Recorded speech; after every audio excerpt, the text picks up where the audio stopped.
عزیز سلام. این پلاستیک‌های وکیوم 5 کیلوییه. امروز می‌خوام نمونه 5 کیلویی ما رو به شما نشون بدم.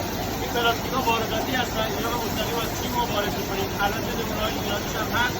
به خاطر این پلاستیک‌ها نشتی ندیم و کیفیت مطلوبی داشته باشه و ماندگاری خودشو داشته باشه، باید پلاستیک‌های خارجی استفاده کنیم.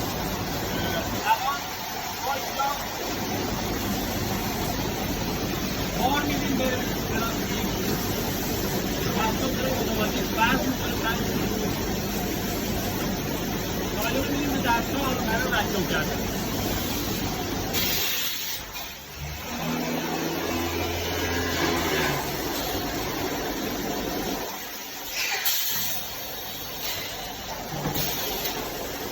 این میشه خروجی کار.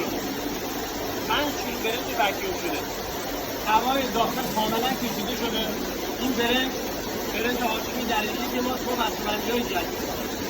خوبی‌های این بسته‌بندی اینه که اولی که این برنج 3 تا 5 سال شکشک نمی‌زنه و خراب نمیشه. شما به راحتی می‌تونید تو انبار، تو راپله، تو مغازه، تو هر جایی که دلتون بخواد می‌تونید بذارید.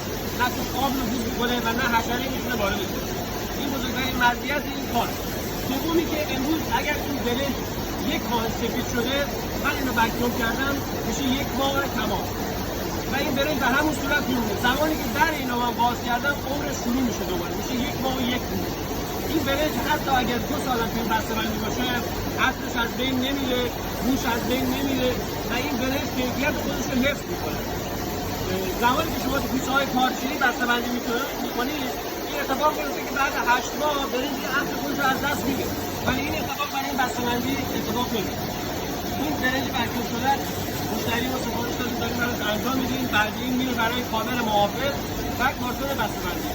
امیدوارم که شما هم از این برنج‌ها سفارش بدین و کیفیتشون برنج‌های پارچه‌ای بتونید تشکیل بدید. این صنعت برنج داره اتفاقات جالبی میفته. این دستگاه خیلی دستگاه بروزیه. امیدواریم دستگاه جدیدتری اتفاق بیفته و ما هم منتظریم که برای مشتریانمون نوآوری کنیم. موفق